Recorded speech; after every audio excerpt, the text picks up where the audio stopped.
If your money sits at Chase, Bank of America, or Wells Fargo, this video is built specifically around your accounts. We're covering 5 things today. First, the new scam tactics running in 2026. Tactics more advanced than anything that came before, including an AI-driven method most people have never even heard of, one that is quietly draining accounts across the country right now. Second, a 10-second test you can run on any text message claiming to be from your bank, one that exposes a fake instantly, no matter how convincing it looks. Third, a shift happening inside these 3 banks that directly affects your overdraft fees and your protection. A shift that can either save you real money or, if you have the wrong account set up, quietly cost you more. Fourth, a free feature already sitting inside at least 2 of these banks that puts your paycheck in your account days ahead of schedule, and almost nobody has switched it on because the banks never advertise it. And fifth, a handful of practical account details that make a real difference in how much money you keep, once you actually understand them. Before we dive in, subscribe and turn on notifications. Banking rules change, fraud tactics evolve, and hidden features get added or removed constantly. The people who find out about these changes early are the ones who never get burned. The people who find out late are usually the ones checking their account balance in a panic. Let's make sure you're in the first group. Part 1. The scams draining accounts right now. Let's start here because this is where people are losing the most money, and where even careful, financially literate people are getting caught off guard in 2026. According to the Federal Trade Commission, text message scams impersonating banks remain the most frequently reported form of text-based fraud in the United States. Consumers have reported losing hundreds of millions of dollars to fraud carried out through peer-to-peer payment platforms like Zelle, and the FBI's most recent internet crime report tallied tens of billions of dollars in total losses nationwide. These aren't abstract statistics. They represent ordinary people who got a text that looked completely legitimate, responded without thinking twice, and lost money they will likely never see again. Here's the anatomy of the classic version of this scam, and then I'll walk you through the newer, far more dangerous version currently in circulation. You get a text that appears to come from your bank. Chase, Bank of America, Wells Fargo, doesn't matter which. It says something like, "We noticed a $412 charge at a retailer you don't usually shop at. Did you authorize this? Reply yes or no." It reads exactly like a normal fraud alert because it's modeled on one. You reply no, since you genuinely didn't make that purchase. Minutes later, your phone rings. The caller introduces themselves as a fraud specialist from your bank. They know your name. In many cases, they know the last 4 digits of your card or your home address.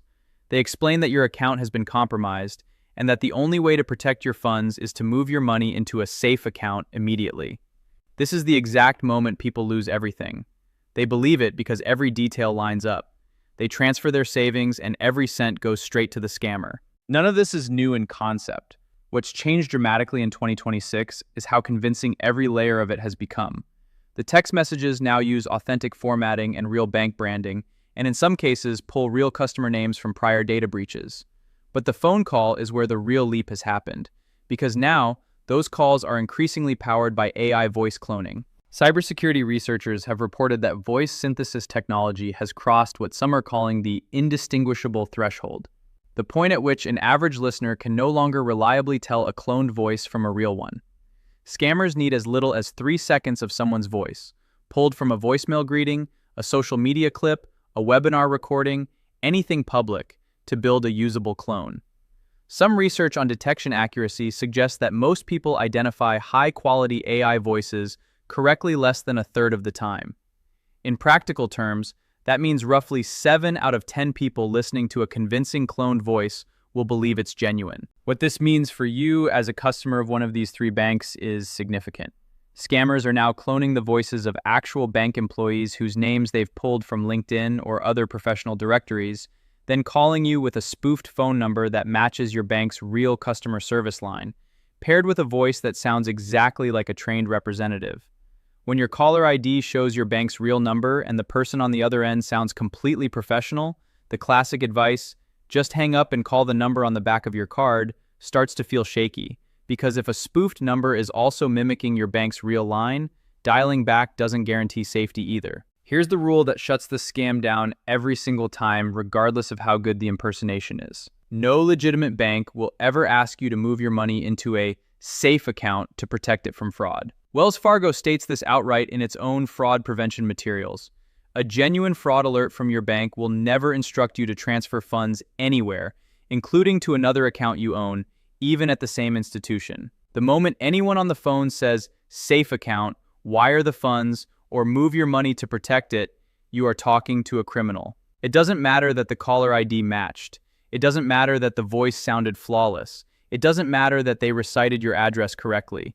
The request itself, asking you to move money, is the giveaway, and no further verification is needed. Hang up immediately. Don't call back using any number the caller gave you, and don't trust the number sitting in your recent calls. Instead, dial the number printed on the physical back of your debit card. That connects you to your bank's actual fraud line, independent of anything the scammer controls. The 10-second verification test. Here's a fast, reliable way to check any text message that claims to be from your bank before you respond to it at all. Legitimate bank alerts are sent from what's called a short code, a 5 or 6-digit sender ID, not a normal 10-digit phone number. Banks use the same short codes consistently, and those numbers rarely, if ever, change. Chase, for example, sends fraud and account alerts from a small, fixed set of short codes. If a text claiming to be from Chase arrives from anything that looks like a standard phone number, with or without an area code, it did not come from Chase. Bank of America and Wells Fargo work the same way, each with their own dedicated short codes. The most reliable way to find your bank's official short codes is to open your banking app, search the settings for text alerts, or simply call the number on the back of your card and ask directly which short codes they use for fraud notifications. Save that information somewhere you'll actually remember. A note in your phone works fine. The QR code scam you haven't heard about yet. There's a second scam worth flagging, and it's spreading fast. QR code tampering. Scammers print their own fake QR code stickers and physically place them directly over legitimate codes on parking meters, restaurant tables, and payment kiosks.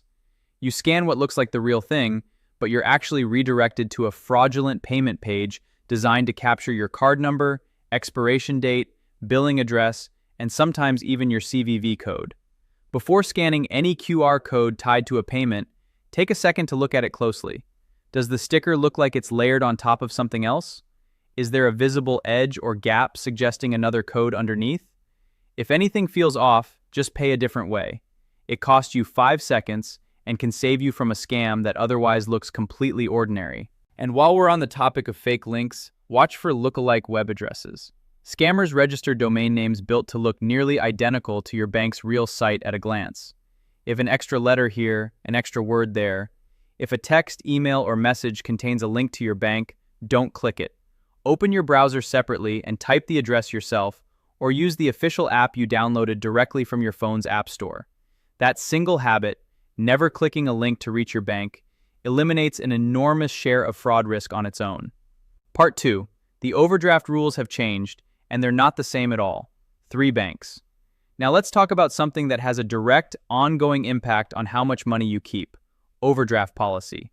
These rules have shifted meaningfully over the past few years, and the differences between Chase, Bank of America, and Wells Fargo matter more than most customers realize. An overdraft happens when you spend more than what's actually available in your account, and the bank covers it anyway, then charges you a fee. For decades, that fee sat around $35 industry-wide, applied whether you overdrew by $2 or $200. Growing pressure from consumer advocates and regulators pushed major banks to rework these policies, and each of the 3 banks here responded differently. Bank of America made the boldest move. It cut its overdraft fee from $35 down to $10 per transaction, capped at 2 fees per day, so the maximum possible hit in a single day is $20. The bank also eliminated non-sufficient funds fees entirely, the charge you'd otherwise get when a transaction is simply rejected rather than covered, and it removed the transfer fee tied to its Balance Connect overdraft protection service, which automatically pulls funds from a linked account to cover a shortfall. If you have both checking and savings with Bank of America, linking them through Balance Connect means a low balance triggers an automatic transfer at no cost. It's a genuinely useful safeguard, and most customers who could benefit from it have never turned it on. Chase didn't cut the size of its fee. It remains around $34 per transaction, but it changed the timing in a way that matters. Chase now gives customers a grace period that runs until the end of the next business day to bring the account back to 0 or above before the fee actually gets charged. If your balance drops negative today, you generally have until the close of business tomorrow to fix it and avoid the fee entirely. The catch: this protection only works if you notice the problem while the window is still open. If you don't check your account and the negative balance slips by unnoticed for a couple of days, the grace period lapses and the fee applies as normal. Turning on a low balance alert in the Chase app, one that fires the moment your balance dips below a threshold you set, is what actually makes this grace period useful in practice. Wells Fargo runs a similar structure, a comparable overdraft fee paired with a grace period window that gives you time to top up your balance before the charge is finalized. Wells Fargo eliminated non-sufficient funds fees years ago and dropped the transfer fee for its linked overdraft protection option as well. The practical takeaway is identical to Chase's. The grace period only protects you if you know about the shortfall while there's still time to act. Set up a low balance alert now, before you're ever in the red, so you have the maximum possible window when it counts. There's one more overdraft detail that surprisingly few customers know, and it can quietly cost money every year. Under Federal Regulation E, banks are legally required to get your explicit opt-in before they can charge you an overdraft fee on a one-time debit card transaction. If you never opted in, and many customers never did, knowingly or not, your bank is generally supposed to decline the purchase rather than approve it and hit you with a fee. Some people prefer to opt in anyway, because they'd rather have their card work even with a low balance. Others prefer to stay opted out, choosing a declined card over a $34 fee on a $20 purchase. Either preference is reasonable. The point is to choose deliberately. Log into your account settings and look for Overdraft Preferences to see which option you're currently set to, and change it if it doesn't match what you'd actually want. Part 3. The free feature almost nobody has turned on. Now for something genuinely useful that costs nothing. Early direct deposit. Done right, it can get your paycheck, pension, or Social Security payment into your account up to 2 days before the official payment date. And at one of these 3 banks, it works automatically with zero setup. At Wells Fargo, this feature is called Early Payday.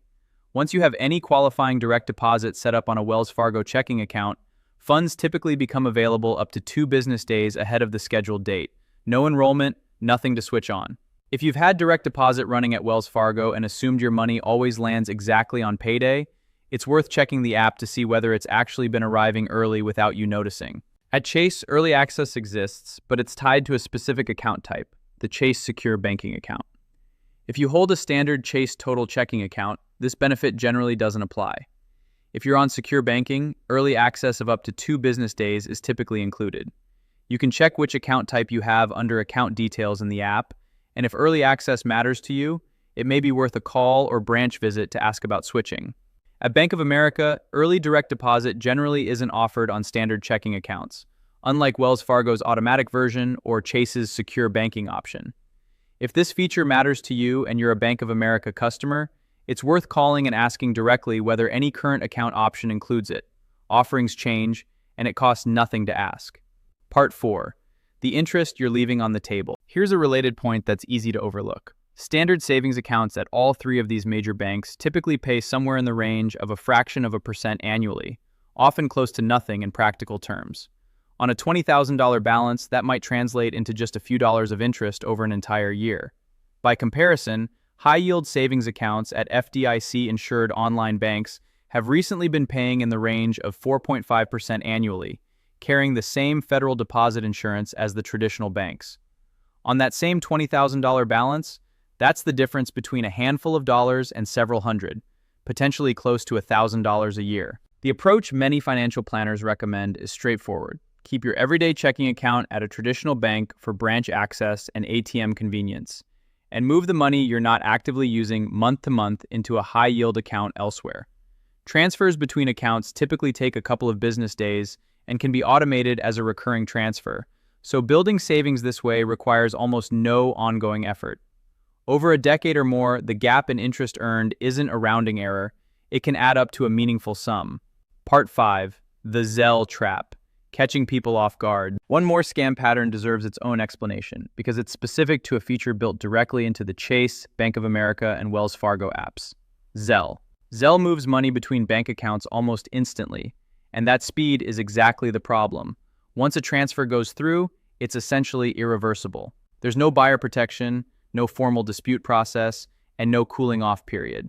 Regulators have noted that banks process substantial volumes of fraudulent Zelle transfers and deny the majority of reimbursement claims because once you authorize a payment, meaning you press the button, the bank treats it as a valid transaction, regardless of how you were persuaded to press it. The scams built around Zelle in 2026 tend to follow a few recurring patterns. One involves someone posing as your bank's fraud department, urging you to send money to yourself through Zelle to keep it safe. Except it doesn't go to you, it goes to the scammer. Another involves a supposed buyer for something you're selling online who claims they've sent payment, but that you need to pay an upgrade fee to receive it. There was never an incoming payment, only the money you send out. A third involves a stranger sending you an unexpected Zelle payment, then asking you to send it back because it was a mistake, often because the original payment came from a compromised account.